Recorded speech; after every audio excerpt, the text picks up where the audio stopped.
providing live finance advice on WMAC since 1993. It's time for Your Money with Steve Rosenberg, Sherri Goss, and Randy Goss. To participate in today's program, call 478-742-0940 with your financial questions or comments. And now live from the Macon studios of News Talk 940 WMAC, it's Your Money.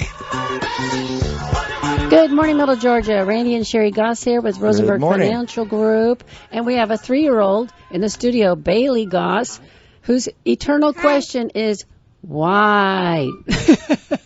Everything she asks. And you answer, why? Why is the sky blue? Why is the sun shining? Why is my hair long? Anyways. Why am I asking why? Why? Anywho, so today's show, we're going to do something a little bit different. We want you to call and tell us, what are you concerned about? The number is 742-0940,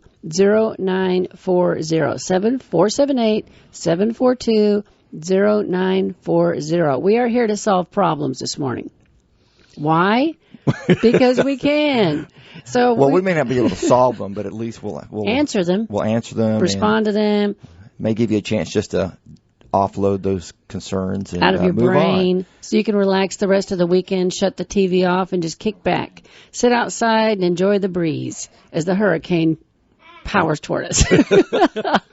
Anywho, so the S&P closed Friday at 29.26. We are still not back to the high of 30.27, but the media will say, oh, it's new highs, new highs, new highs. This is craziness. So here's the first what or why or how, I don't know.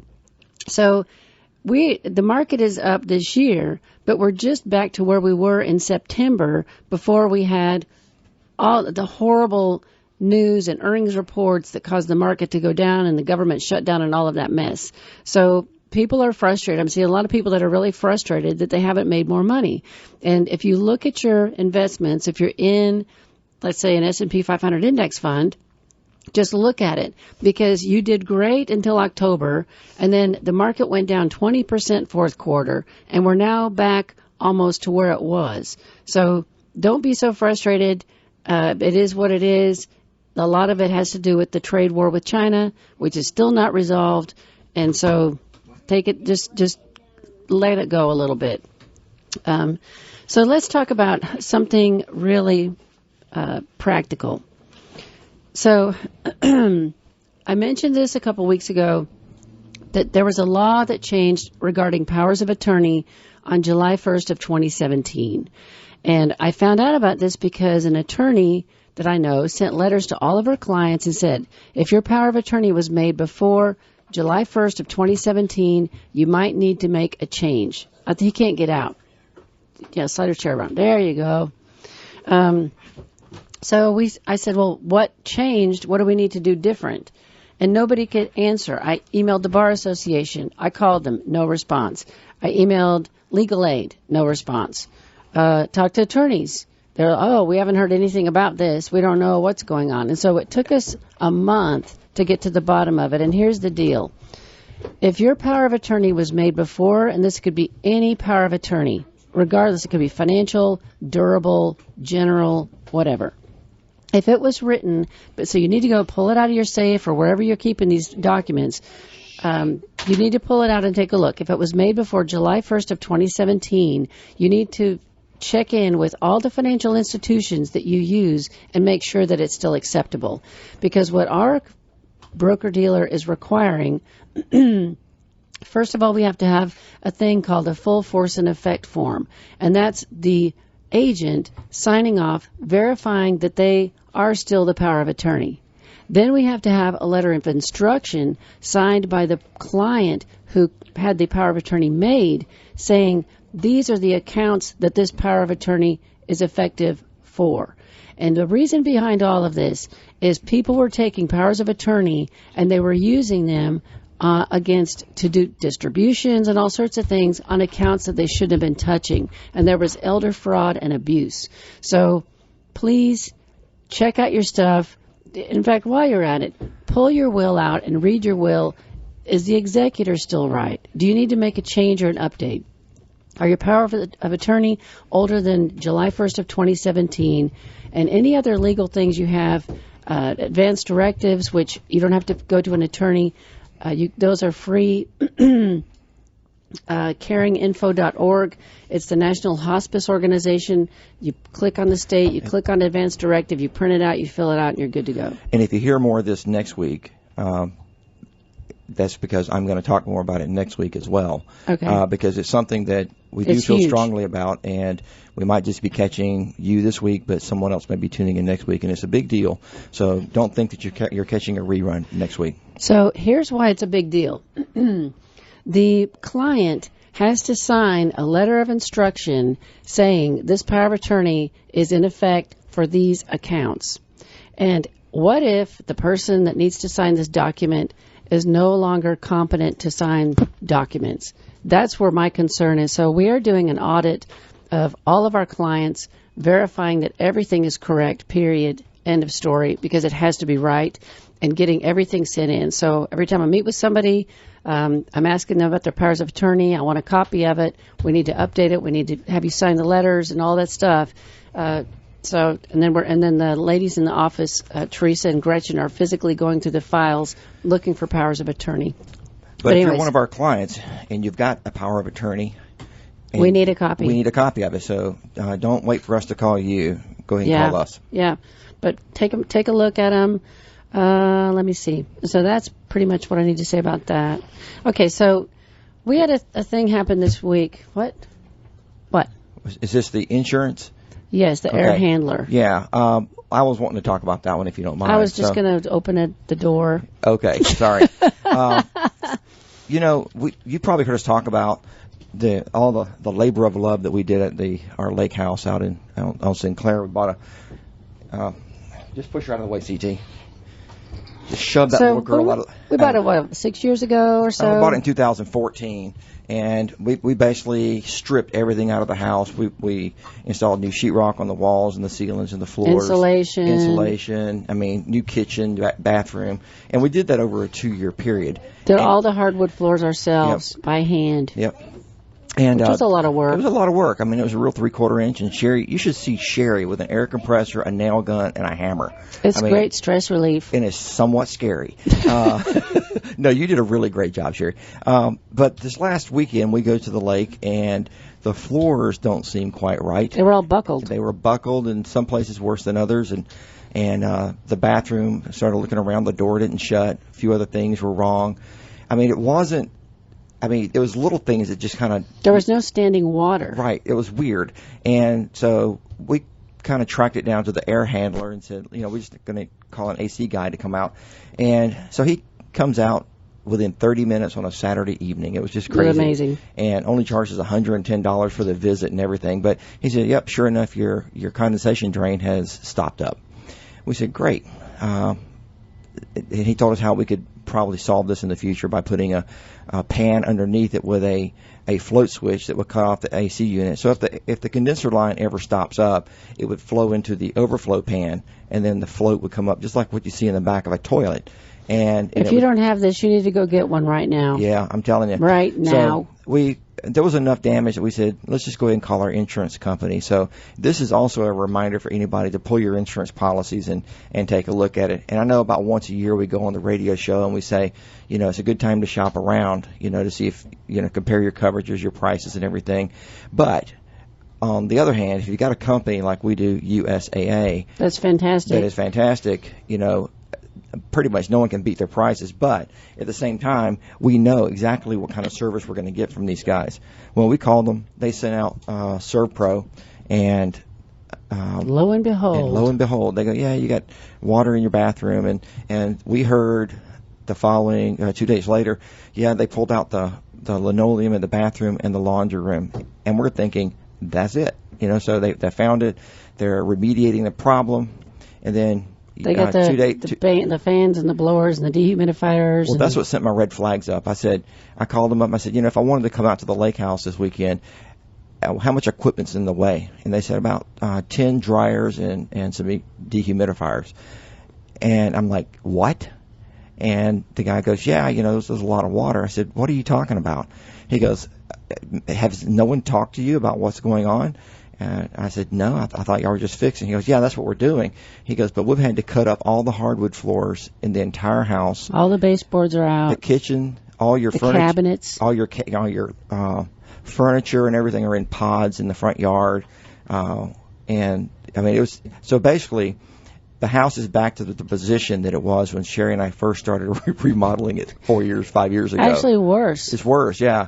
So, and they've got fans underneath the bottom. The joists are saturated, and this is probably that's unbelievable how the joists are saturated. Right, and so it's really bad. So they're still going to they're still going to have to determine whether some of those have to come out or not and be replaced. But they're replacing subflooring. It's a mess. So it's really what it probably was leaking for a while, and it just finally got to the point where the water had saturated the wood enough that it couldn't go anywhere else but up into the living area.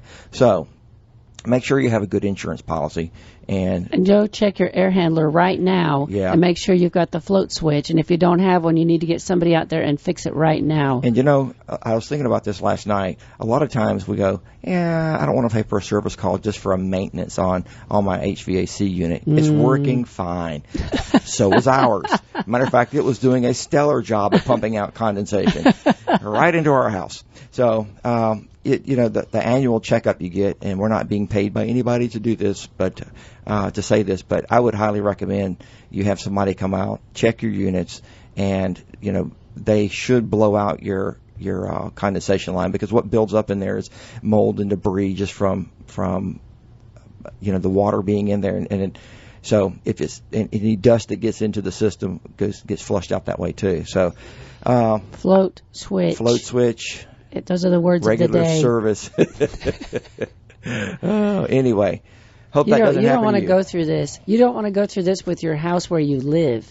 I mean, what a nightmare. Yeah, we had that happen once at Falcon Crest, but we were not advised about a float switch then. Right. The water came through the living room ceiling under the carpet. Right. We were fat and happy one day, so let's go to the grocery store. Hop in the car, leave, come back an hour and a half later, and the entire living room ceiling is laying on the living room floor. It's like, wow. Okay. Because of the condensation line clogging up. Yep. So, anyway, onward and upward. Yes. So, give us a call, 478-742-0940, if you have a question about what's going on out there in the world. So, next thing that I've gone down the rabbit hole is regarding elder law attorneys and Medicaid planning. So Steve has had a couple of clients who have called us up and said, hey, we're thinking of doing this. These attorneys are wanting us to do X, Y, Z. What do you think about this? And so I've gone all the way to calling the Georgia State Medicaid office and talking to the person in the state of Georgia that is over the entire Medicaid qualification for long-term care, which is what I'm talking about specifically, qualifying for Medicaid to pay for your nursing home care. I talked to that person this week. They actually called me back. Legal Aid wouldn't call me back. Georgia Legal Bar Association wouldn't call me back. I called the bar too. They never called me back. Yeah, they never responded. Other attorneys couldn't answer the question. I said, what is legit? I mean, so here's the big thing. Because there are people, and here's what I'm thinking is going on. Just my perspective, my opinion. I think that a lot of legal documents are now easily accessible and can be created online through all sorts of websites that you can pay a very inexpensive subscription fee to have some of these boilerplate documents done, and that lawyers are having to look for how they can increase their practice and grow their practice through doing other things. And so one of the things is to annuitize a pot of money so that it cannot be touched by Medicaid. So let me give you a couple of examples. Let's say you have $400,000 in an individual investment account and you're concerned about long-term care expenses. You can't afford to buy long-term care insurance, which is the norm. Because you're on a fixed income, but you have this chunk of money and you don't want it to be spent on your care. It is totally legal to take that chunk of money and move it into an annuity that pays out a monthly cash flow that exempts that money from Medicaid estate recovery. If you turn a chunk of money into income, it's not counted as an asset. It's either that Medicaid looks at your money as either an asset or income. Bailee, can you stop doing that, please? She's pounding on Play-Doh. Play-Doh, yeah. I don't know if you can hear that, but it's annoying. I can hear it in my headset. Anyways, so it makes the whole countertop shake. So here's where this goes wrong. So this client, his wife is already in a nursing home. Her money is in an IRA. She is already taking required minimum distributions annually, which means that it is exempt from Medicaid estate recovery. It is exempt because she is taking income. So it doesn't count as an asset. It's already counting as income. So all these products that are being sold to shield. Okay. Hang on. Okay. So IRA, required minimum distributions, and she's already in a nursing home. So the suggestion was that she should take that money and put it into an annuity and annuitize it so that it creates cash flow, making it exempt. Problem with that is it already is exempt. There's no reason to put it into an annuity. This makes no sense. I got so mad because this person is wanting to make a commission off of something that doesn't even need to be done, but because we don't know all of this stuff and they're an attorney, we think, well, they're an attorney, they must know what I need to do, so I'm going to pay them to do these things for me because it's going to help me shield this money from Medicaid estate recovery. And you know, it sounds really good when somebody's sitting there telling you this, because, we're going to be able to not have to count this money and use it up before I can get assistance. When I hear annuity, my little spidey sense goes up. But, on the fair and balanced side of things, there are some good reasons to have an annuity. Yes. And we're not going to get into annuities. But use it as a tool for estate recovery, not necessary if it's an IRA. And here's the other thing I learned. You don't have to be 70 and a half and taking required minimum distributions. If you're 59 and a half and you're taking regular distributions, that account is income, not an asset. It is not a countable asset. And so you don't have to do anything to it. If you're taking regular distributions, it is exempt from Medicaid estate recovery. I learned a ton in the last month about a bunch of stuff because I like to ask questions and try to understand what is it that you're doing and does it really even make sense. The next piece of it is an attorney that wants to put all of your property into an irrevocable trust. So let's say you need to go into a nursing home. Here's how this works. And let's say you have assets and you have money. You pay for the care until you get down to the point where you have $2,000 in assets. Your spouse, though, gets to retain about $126,000 in money for their support. And they have a certain income level that they get to keep. They can even keep some of your income. If you're going in the nursing home, they may be able to keep some of your income because they get spouse support. Medicaid makes sure that the spouse is going to be okay. So just ask lots of questions. If you go to a seminar and they tell you that you need to do a bunch of these things so that you can get on Medicaid, the bottom line for me is I don't want to be on Medicaid.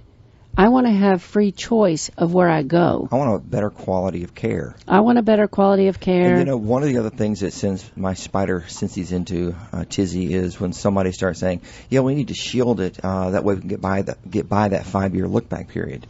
To me, that is a big red flag when anybody starts trying to sell you on a certain way to do things, because these government agencies are breaking trust. They are breaking into these shells that some attorneys and such are creating and getting back the money that they were supposed to be shielding. That's what I've been told, that trusts are not the absolute answer. That's right. And the other thing is, if you have an irrevocable trust, that means that you've given up all control over that asset to somebody else. And you better make darn sure that person is worthy of that. Are they really going to be looking out for your best interest? Because they are totally in control of your assets. And that's the piece that I really don't like, is giving up total control to someone else who better have my back. One of the things that we talk about here is that, when you're assigning a power of attorney or, to somebody that medical, you use that for an example, or financial, you want them to act in your best interest in the ways that you would want them to act. If you turn it over to someone else that you don't know through whatever the product, you better know them. You better know them, but it's still you're turning your stuff, your future, over to somebody who may not be acting in your best interest. And the real problem comes down to you have nobody local that you can trust, and your children, you don't trust them because they're not responsible. Mm-hmm. You don't have a neighbor, you don't have a friend, you don't have anybody that you could really hand over all of this to, and that is a seriously huge problem of people. Or you have nobody local. You know, your relatives are all out of state, and so they're going to have to fly in and help with this stuff. I mean, it's just really rough. And we've seen that in our office where people, the member, the client, does not have anybody local, and they have to schedule, plane tickets in for people, and it is a very stressful event for everyone. Not just the person who's the client, but the person that's their power of attorney that is trying to do the best thing. It is so stressful. So make sure you know who you've got, but try to get somebody local. That's a big deal. Yeah, it's a very big deal. So anyway, so just be cautious, ask lots of questions, and if you're not sure, if somebody can't really answer your questions, and if they're wanting to do certain things with your money, get a second opinion. And this is a great time, Sherri, for you to plug in who we are and what we do and why we do it. Okay. So Randy and Sherri Goss here, and you're listening to Your Money on AM 940 WMAC. The phone number is 478-742-0940. So we work with Steve Rosenberg at Rosenberg Financial Group, and the reason that we work with Steve is there are a number of reasons. Number one is we are a fiduciary. So we are responsible for how we manage our clients' money, and we are accountable to the point of being audited a lot on how we manage the money, what we're buying and selling, all the way down to our personal bank accounts. We are audited. Our emails, our client files, our personal checking accounts. Yes. So we are accountable and responsible to our clients in a really big way. We are not a buy and hold portfolio company. We are a managed money. We charge a fee for managing our clients' money. We have model portfolios that we put them into, and then we make changes based on what's going on. So, for example, in October last year, there was a 2-week period where the earnings reports were terrible, and we stopped out of 10 stocks because we don't write them down. We're going to stop out of them, and if we turn around 3 months later and want to get back in, then we can get back in. But we have to show proof, written proof, of why we sell something and why we buy something. Or there are stocks, very few, that we will hang on to if they start going a little bit south because they're just strong stocks. Yes. And we do not want to give up a dividend or something like that. So there may be rare occasions, but for the most part, what Sherri said is right on the money.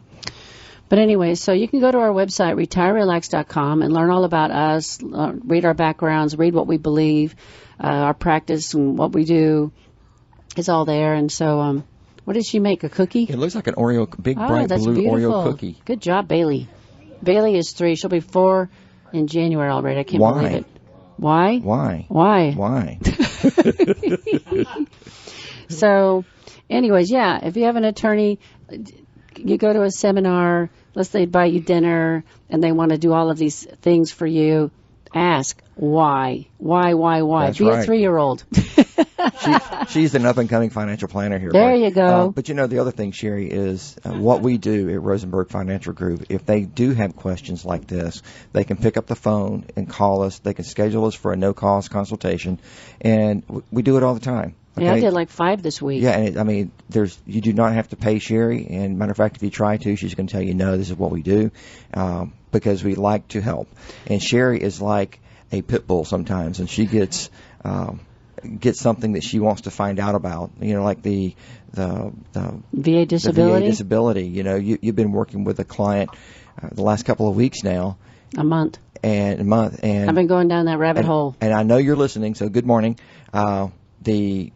She's relentless. She will call anybody and everybody to find an answer to help you out. Now, are you going to talk about VA disability next week? I am. Can I make one comment? You bet. Okay. So what I learned, I went through a law firm that we really like, and I asked them who they send everybody to for VA disability help, and I found the guy that has the most experience in that law firm, and I have his card if you need the information. And I'll give you that. You need to have that next week. That'd be great. I asked him if he would be on the show because he's been doing VA disability help for years. And he said, no, he said, I'm not going to go there because here's the problem. He said, people think they should get on claim, but you have to prove causality. Mm-hmm. Because I gave him an article about fighter pilots and high rates of prostate cancer. And I'm going to talk about that one too. Okay. So he said, these guys are all the same age where most guys get prostate cancer. You have to have such an outlier event that the VA will say, okay, yes, this is caused because you were doing this job for the military and you deserve compensation. He said it's very hard. It's not as simple as, well, I was over here and I got that. He said it's very difficult. But anyway, so the bottom line of VA disability, what he told me, is the individual has to go through the hoops of the doctor's appointments and the VA appointments, and they have to get all the way to the point where they have been denied. When they get to the point where there is nothing else they can do, then they can call me and talk to me. But until then, it's like Social Security disability, same thing. Which is what happened to my dad, and if you don't mind me jumping in here. My dad was, he just over several injuries in his life, he ended up having to apply for Social Security disability. And he was denied and denied and denied. But Dad is like you, Sherri. He was very tenacious, and he would go to battle with anybody. And ultimately, what he ended up having to do was get denied 3 times. And on the 3rd time, he brought a lawyer in, and in 2 days, he was approved. It was crazy how that happened, but that's what they told him too, is that he had to go through the process of denial, because a lot of people are filing for claim even they don't really deserve it. And so they're making people go to the extent of proof. I mean, real rock solid proof. Doctors, notes, diagnoses, things like that. So it's not uncommon. And I fully understand what this attorney is saying. It makes perfect sense. Right. I had to go see him with my own 2 eyes, though. So, anyways. And he didn't have horns, did he? No. Oh. But anyway, so question attorneys that want to do Medicaid planning and get all your affairs in order, get all your paperwork in order, make sure everything is correct, including all the way down to your beneficiaries. Make sure they are right, because you want your money to go to the right place. And with that, we have a phone call. Hello. Good morning. Good morning. You're on with Randy and Sherri. This is Jose. I would like to speak to Steve. What? On a private line. Sorry, I can't hear you. What? He wants to speak to Steve on a private thing, but Steve is not here today. This is the radio show. But if you want to talk to Steve, we can. Yeah, give us the office at 922-8100. Oh, is Sherri Goss there? I'm right here. Yeah. You're on the radio show though. I can't hear you. Hello. I must have been a speakerphone in his car or something. He was cutting in and out. So I think he thought he was calling the office. I'm not sure. Anyways, so you can call the office for appointments, complimentary consultations at 922-8100. The number to the radio show is 742-0940. All right, so I want to talk about prescription drugs next. Okay. Because this is a game changer. Do not assume that your health insurance copay is the cheapest price you can pay for your drugs. And I've talked about this before, but I don't think people have heard me, because I mention it to clients all the time and they don't know that this is a fact. So when you're filling a prescription, ask your pharmacist. What? Call? Okay, great. We'll go back to the phones. Good morning. You're on with Randy and Sherri. Hello? Yeah, this is Jose. I would like to speak with Sherri. Yeah, can you come off speakerphone? We can hardly hear you. I would like to speak to Sherri Goss. That's me, but I can't hardly hear you. Could you take it off of speakerphone? I'm not on a speakerphone. I'm on my cell phone. We can't hear you. We barely hear you. Sir, can you call it? Can you call the office? Yeah, I can call the office. Okay. Call the office Monday. I'll be Monday and Tuesday. Yeah. Yes, sir. That'll be great. Thank you. Yeah. All right, so I wonder if it was a Bluetooth. yeah, I don't know. So when you fill a prescription, ask the pharmacist, is there another option for a lower price? This is from an analyst at GoodRx, which is an app you need to have on your phone or at least go to the website and get it. It's huge. So pharmacists, listen to this. Pharmacists were once blocked from revealing lower cost alternatives by insurance contract gag clauses. I've never heard this before. And new regulations allow them to disclose savings, like using a manufacturer copay card or buying a 90-day supply instead of a 30-day. It can save you up to 50% Wow. of the cost. But they're only obligated to do that if you ask. Tell everybody in your world, put this on Facebook. I mean, this is ridiculous. Make sure I get that, and I'll put that on Facebook next week. Okay. So other thing that's smart to ask is using insurance the best option? In some cases, the retail price is actually lower than the copay. And so, first of all, if you have a smartphone, you need to download the GoodRx app. GoodRx is all it is. It's so simple. They're not trying to sell you anything. They're just going to save you money. And then you put in your zip code and you put in the name of your drug. And it will show you in priority order the cost of what everyone's going to charge you for that drug, for that 30-day supply or whatever. And so I looked up the top 10 drugs that people are prescribed in America, and 8 out of 10, the cheapest price was Kroger Pharmacy Club, which is brand new. But everybody else is jumping in with these club prices to try to get you, because they want you to come to the store. That's right. They want you to go to the buy other store, stuff. get your prescription filled, and then while you're there, you're going to go shopping and spend some money. And so that's the game of all of this. And Kroger's doing the gas and the click list and the pharmacy. I mean, they got it all going on at the same time. But the deal that they were blocked from revealing lower cost alternatives by gag clauses, I have never heard that. That blows my mind. That they couldn't even make a suggestion to you of, oh, wow, if you switch to this generic, you could save $100 a month. And now they can, but you have to ask. So every time you fill a prescription, first of all, go to GoodRx and look at the price and where to go to fill it. Because my clients are telling me that Kroger Pharmacy Club is cheaper than their copay. And even though the gag has been released or removed now, they may not remember to tell you. So be it sure says they don't have to say anything. Okay. You have to ask. Well, I'm saying, even now they say you have to ask? Yeah, you have to ask. Okay. They're not going to tell you. You have to ask them, is there a cheaper alternative to this? Yeah, I was just going to say, make sure you ask them. So, but you already covered that. Sorry about that. Isn't that crazy? It is crazy. That makes me nuts. Okay, so let me see here. Here's another one, to decrease travel costs if you're planning on a vacation. To nab a lower rate on a hotel, skip the toll-free central booking number and call the reservation desk at the actual place that you want to go.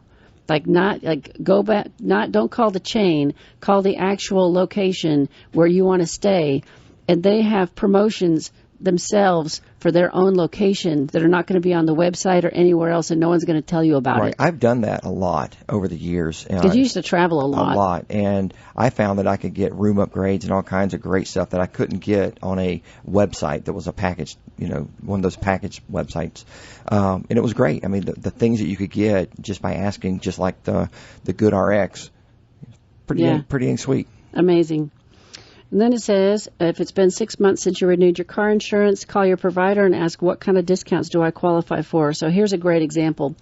Randy's mom retired, and she was in her 70s, and she had a claim on an insurance, car insurance, something or another. And so she's talking to the company, and I guess they're looking at her records, and they said, are you retired? And she said, yeah, I've been retired for 10 years.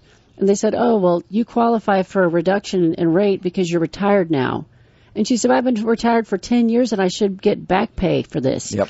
And they're like, no, it doesn't work like that. But now that we know you're retired, we'll code the system and you'll get a discount. So everyone you talk to, if you're retired, you should say, I'm retired. What kind of a discount do I get? The Internet, your cell phones in particular, all of the carriers have retirement discounts. Packages. In fact, what we learned recently, and I've been telling all my clients this, is let's say you're on Verizon and I've mentioned this before, so I'm sorry if you've already heard this. If you're on Verizon and your bill is high and you're trying to cut your expenses because you're getting ready to retire, call Verizon and say, you know what, I'm thinking about switching to Straight Talk. What can you do for me? And they will flip you over to a discount plan. And, if you're considering flipping, one of the things we talked about, it's been about maybe 3 months ago, we talked about this exact thing, and one of the ladies in her office decided that she was going to do it, and she went and she was doing it simultaneously when we were talking about it, but she went with one of the companies, the real discount carriers, and what she's finding out is that the features that we get through our package now with our major carrier are not included in the standard package that she thought she was going to get, like a hotspot. It disappeared. It disappeared, and then she had to pay another service fee to buy. She had to buy a device and buy a plan for the hotspot itself. So make sure you know what you're getting, because the ancillary cost could add up to more than what your current package is with your current carrier. So ask the questions. But if you just call Verizon and say, I'm thinking about switching to Straight Talk, and they go, oh, we have a special program for people like you, and then they cut your bill. That's what happened for us. We're saving $60 a month just because Randy made a phone call. Anyways, lower credit payments. Call your credit cards and ask if you can get an interest rate reduction. I said 81. This is CompareCards.com survey. According to a survey, 81% of the folks who asked for lower interest rates got an average reduction of 6 percentage points. So to raise your score, ask, can you increase my credit line? So if you have somebody in your family that has a big line of credit, or they have credit card debt and they're working hard to pay it off, and they've made all their payments on time, they should call their creditors and say, is there any way you can reduce my rate? The bottom line is of all of this is ask questions. Ask. Why? And we didn't plan this, guys. The why thing just kind of came out as full force with this 3-year-old blonde-haired, blue-eyed chatterbox. By the 9 o'clock at night, I'm so ready to put why to bed. Yes. Anyways, let me see what else we've got here. The other thing you need to question, and I watch this all the time. I shop at Kroger, and it amazes me how they have trained us like a bunch of mice. We go in there, we get our buggy, or get our sanitizer, and we go on a little route of getting our stuff that we want. I see some people have a list and they have coupons, but most people are just kind of going up and down the aisles, just like what looks good to them. Mm-hmm. I think a lot of people just shop that way. What sounds good? I'm just going to wander around. And so they've set the whole place up to take advantage of you. And I'm not trying to badmouth Kroger, but they're a business and they've got to make money. And so they're going to do what they can to maximize their profitability, because the margins in the grocery business are tight. Very slim. Very slim. So here's the one I noticed the other day that just blew my mind. So I've got my list, and I use an app in my phone called Keychain, which I highly recommend. You can load all of your loyalty cards in there, so you don't have to drag all that junk around. And you can sync it with your spouse. Or family members. Yep. So Randy and I are both on Keychain, and we both access the same list. So you create different lists. So we can have a list for the lake, a list for here, a list for work, a list for the Macon office. You can create multiple lists. And so if you need something, you can put it on that list. Very, very simple. And then as you buy the thing, you just take it off the list. And so whichever one of us goes to the store always has the list. It just makes it so easy to not miss something. And the thing I like about it, too, is we go together and we'll just split up. Each of us have a buggy. And if I pull the refried beans, I could mark it on the list and say, and take it off. Take it off the list. And that way Sherri sees that I've got it. Right. It's just awesome. So Keychain is the app. So I'm in Kroger with my little coupons and my little list, and I'm going around, and I needed some sharp cheddar cheese. And so I go to the cheese area, and they have put up this ginormous display. I don't know what's going on with why they thought people needed to buy so much cheese that week. But it's the cooler in front of the cheese cooler was completely surrounded and full of all these bags of different cheese and all these signs, 2 for $4. Big signs, 2 for $4. Like they wanted everyone to impulse buy, oh, it's a good deal, so I'm going to throw some in my buggy as I'm walking to the eggs. Mm-hmm. I mean, it was in a great location. So they were 8-ounce bags, 2 for $4. So I walk around to get to the larger 16-ounce bags, and guess what their price was? 2 for $5. No. 16 ounces was $2.99. Oh my! If I bought 2 8-ounce bags, I was going to pay $4. Which is 16 ounces. 8 plus 8 equals 16. Even I got that one. So if I bought a 16-ounce bag, I would only pay $2.99. I would save $1 cheaper than what they were promoting as the sale. You have to pay attention to the prices, and I don't think most people do, and that's where they're making their margin. Is most people, I want Mountain Dew, I'm going to buy it no matter what it costs. I want this no matter what it costs. Last time I bought coffee, it was normally $6.99, and it was on sale that day for $3.99. So I bought like 10 packs. I mean, that's what I'll do, and I'll just pile up on something that's cheap, and then I have enough to last me months. So I don't know. To me, it's like a challenge. You go in there, and I want to see how I can maximize my coupons and my discounts and my savings and try to get one over on them. And the cool thing about what you're talking about here is that there's an article in one of the piles we've got here about saving money. It used to really be, people wanted name brands, and you only bought certain types of food, and you only bought certain types of clothing. And now there's a big trend, especially the younger generation, where they are perfectly okay with buying the store brand. They're perfectly okay with going to a thrift shop and buying used clothing. Yes, and I'm going to talk about that. And that has spawned an industry all by itself. And if you want to take that article and go for it, go ahead. But there's one of the websites in there. I went to it yesterday just to experience, just to check out what they're selling. And I had a little sticker shock. I mean, this is high-end clothing that people will wear one time. I mean, there was a jacket in there with a fuzzy collar. I don't know what it was made out of, but it was like $6,000 used, new 13. I'm sorry. Who buys a $13,000 coat? Not anyone that I know. Not anyone I know either. But I do have a friend. She lives in Alpharetta.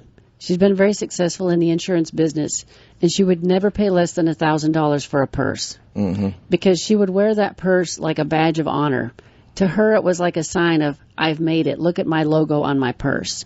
It was huge in her car. Her car had to be a certain brand, a certain this, whatever, to scream, hey, look at me, I've made it. No more than a year and a half old. But her clothes, she wore the same thing all the time. I mean, she wasn't a huge clothes person, but it had to be the purse and the car were a big thing to her. It's just fascinating. I've never been that person. So millennials are changing the whole concept of thrift shopping. And this ties into, I don't want to eat anything with a face. It's not ethical. I don't want to waste money. I don't want to waste, I don't want to waste clothing. And so let me just read a little bit. So bargain hunting, environmental concerns, and the sharing economy have erased the stigma of used goods. At the same time, technology has made thrift shopping more accessible, reliable, and cool. Even Kim Kardashian West wears vintage designer duds. Following the recession, there was a mindset shift when it came to acquiring used goods. And this is the guy that tracks retail trends. Now it's considered a smart bargain. Being fashionable is about getting value for your dollar. Today, about half of this guy's wardrobe is secondhand. He uses a new crop of websites that are making it easier than ever for people to buy and sell used merchandise such as The Real Inc., Poshmark, and ThredUp. Real is one I went to. Okay. The Real, which resells luxury apparel, went public in June. ThredUp and Poshmark offer used goods from a wider array of brands, including J. Crew and Gucci, and they're having IPOs in the fall.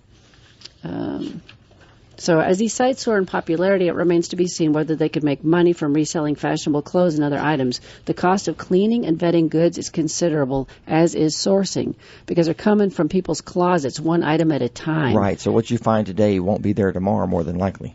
The sale of secondhand goods, or re-commerce, is worth $24 billion last year. 56 million U.S. women bought secondhand products in 2018, and shoppers age 18 to 37 are driving the shift.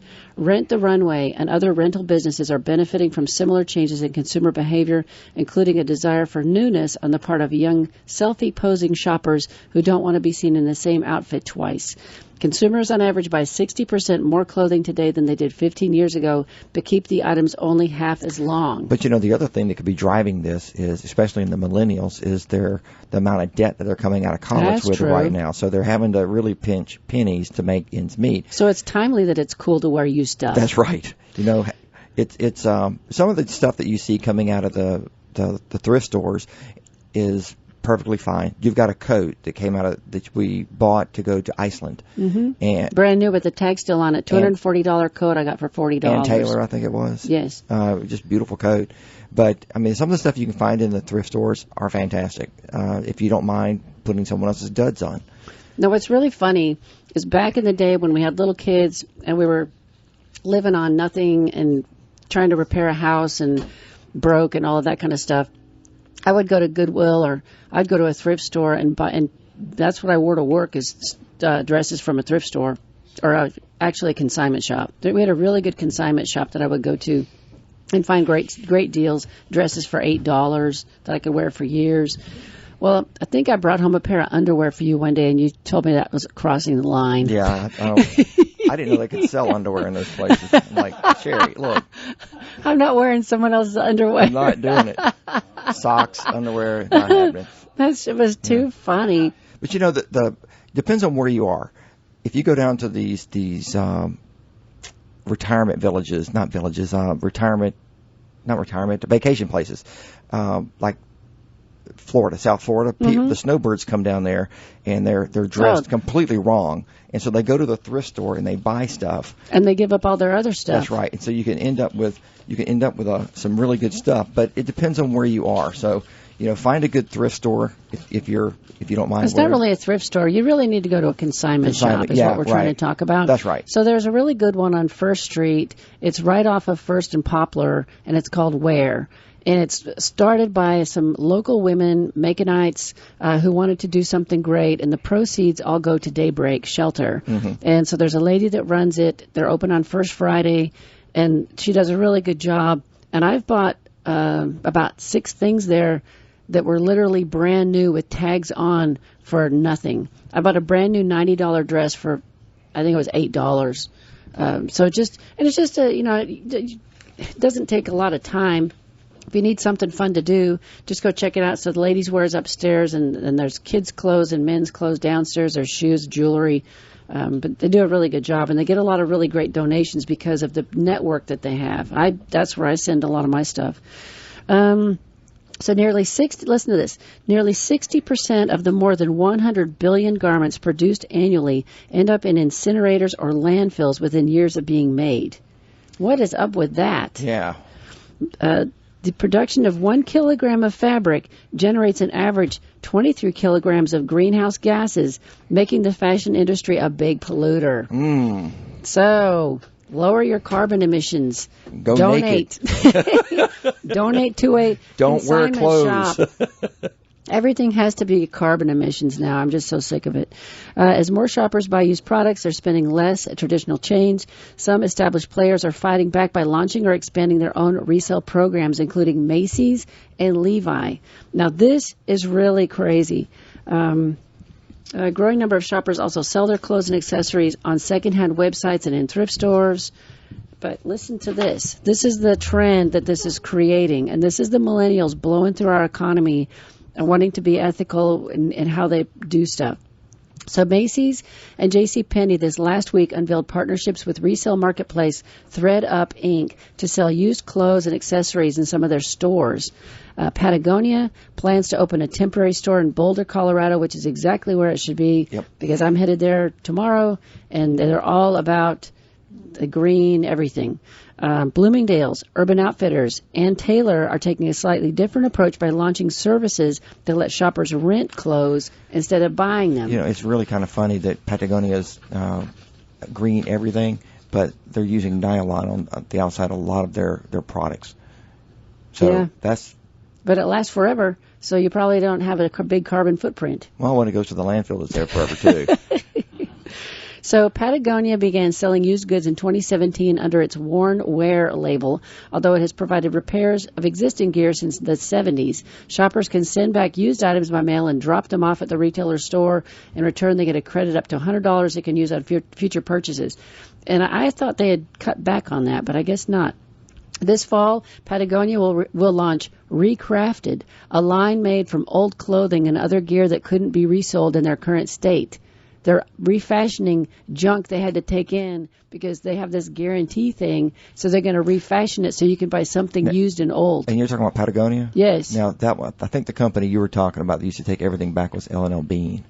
Oh. No, that's not right. Yeah, it is. It is? Mm-hmm. Okay, yeah, because we saw people taking back stuff that was ruined. Right. We read about that. We read about it, and you had some guy had a 15-year-old shirt that was completely worn through, and he took it back and got his money back because it wore out. And the people who all went up to Woodstock or wherever, they were some big concert up northeast. Yes. And they all got sleeping bags and tents. I think that was Patagonia. No, that was the L&L. Okay. And they stayed in these things and just wore them out. Covered with mud. Took and them then all took back. them all back and got all their money back. Crazy. That's a bad. I think there's a limit, what that company should have done. And then it all goes in a warehouse and rots. So what is your carbon footprint now? But the repurposing clothing, for decades, America has boxed up old clothing that would come from thrift stores, and they would ship them to third world countries in big pallets, not big bales. Yeah. And then people would come in there and they would buy them, by pennies for each garment. They would take several and they would unstitch them and sew them back together and create very unique garments. So that's basically, we're learning from the third world countries now on how to go back and repurpose some of these items and put them back out there for sale. And people are buying them now. What comes around goes around. That's right. So this person's employees have to scour thrift shops, yard sales, and websites and vintage dealers for jeans from the 80s and 90s that Levi's then resells in their flagship stores because people want to buy used jeans. Is that they weird? are broken in, I will tell you. I've got a pair of Levi's I've had now for 10 years. I don't think those things are broken in yet. I mean, they're so stiff. That's weird. So they say here, this person says, it's a status symbol. It says you've made an intelligent and sustainable choice to wear used clothing. It used to be, you're wearing used clothing. You're broke. You can't afford it. Right. So H&M, which they have a shop at River Crossing, has launched a program that lets shoppers drop off used clothes. Their clothes look like they're already used. I've been in there, and everything on their hangers looks like they've been worn for 10 years. Well, we had that waitress 2 weeks ago at the Brick in Milledgeville. I thought she was homeless. I mean, really. Oh, my gosh. I've never seen a pair of holy pants that holy. There was hardly any pant to the pant. That's right. There was more holes than pants. And it was nuts. So... Anyways, so you can drop off your used clothes to H&M. I'm assuming River Crossing does it. The items, which can be from any brand, are collected by a recycling company. 60% are resold through local thrift shops and markets. The rest are turned into other products or fibers for new garments. Today, let me see, Eileen Fisher and Renew is a brand that they have spun off. Used clothes cost about a quarter of the price of the new items. And she said that the used clothes have not hurt the sales of new clothes. It gives customers another reason to come to the store. That's creative. Yeah, and if the trend is, buying a remanufactured or used pair of pants, hey, they're in the market. They're right where they need to be. Right. Have no problem with it. So did you want to talk about this Beyond Meat thing that we tried? Do you care about it? No. I mean, we tried it. I thought you and Steve talked about that a couple of weeks ago. We bought some Beyond sausage, and it did not taste like a sausage. I did the true consumer test. I went to the store. I found. But this is another ethical thing of not eating meat and eating a fake meat. Yeah. I went to the store because we've been hearing a lot about this, and I was looking for the hamburger, and the guy said, the guy in the meat department goes, I don't think we sell that anymore. I'm like, I saw it last week. Oh, did you? 2 patties for $10. Yeah. 2 vegetarian. So if you want to be ethical and not eat meat, get my recipe for black bean burgers, and it will save you piles of money. Piles of money, and it's really, really good. But anyway, I opened up the package, and I smelled it, and it was like, okay, it doesn't smell like a sausage, especially an Italian sausage. And it's supposed to be a hot Italian sausage. And then... I picked one up, put it in, it's like kind of gooey feeling almost. So I put it in the frying pan. I had to add olive oil to the pan just so it wouldn't stick to it. It was not great. But I ended up putting it. What did I put it in? You cooked some peppers and onions, Peppers I and think, onions. That's what it was. stuff Peppers, like onions, that. and Italian sausage. But the It bottom, was really greasy. It was way greasy. It was I would way never. greasy. And the bottom line here for us is we take a look at the nutritional And it was values loaded of with things. coconut oil, is why it was so greasy. That's right. And but the bottom line is the fat. Everything in it was about the same as a traditional pork sausage. So the only benefit you're getting out of that is your own whatever if you don't want to eat something with a face, this is a solution for you. It wasn't for me, but it wasn't horrible, but it was a lot better than the ones we tried 5, 6, 10 years ago. You remember when those things first started coming out? But if you look at the nutritional value, it's the same nutritional value as a Shady Brook Farms hot turkey sausage with too much fat. Anyways, the fake one has more saturated fat than the real one. Right. And the same amount of protein. So I don't know. If you want to go that route, I wouldn't be buying this stuff. I think it's a ripoff. Just my opinion, though. But if you do want Sherri's black bean burger, give us a call next week or send me an email. Yeah. Sherri, SHERRI at rfmoney.com. And we have tried to go the vegan route. We actually did it for a month, and I couldn't do it. I could not handle it. I don't know why, but I have to have meat. Just some people seem to be able to flip over and do it. But I wouldn't do it because I think that it's contributing to global warming. Because look around here. You could buy a local, like we did. We bought a local buffalo, and it was butchered, and it's in our freezer, and that's what we eat. And it was a happy little animal that was wandering around in the grass, and they're not polluting. I mean, there's tons of grass to offset anything that thing was putting out. And so I think there are other choices that you can make, and if you want to feel better about what you're consuming. Don't get caught up in the crazyville stuff. Right. That's the bottom line. So anyways, we are Randy and Sherri Goss. You have been listening to Your Money on News Talk 940 WMAC. You can give us a call at the office during the week at 922-8100 if you'd like to schedule a complimentary consultation. We can talk about when to take Social Security, your pension options, your budget, your cash flow in retirement. Can you afford to retire? And one of the biggest issues we're having with people that want to retire is health insurance. That is one of their biggest concerns because if you're not 65 and you can't go on Medicare, it can be extremely expensive. But anyways, we talk about all of that. We do this every week. And so just give us a call at the office, or you can email me. It's really better to call. Or you can check out our website, retirerelax.com, and you can send in the Contact Us page, and you can learn all about us and what we do. Plus, you can look at all of our free reports. And Randy has started adding these radio shows to the website. So if you missed one, check it out. Have a great weekend.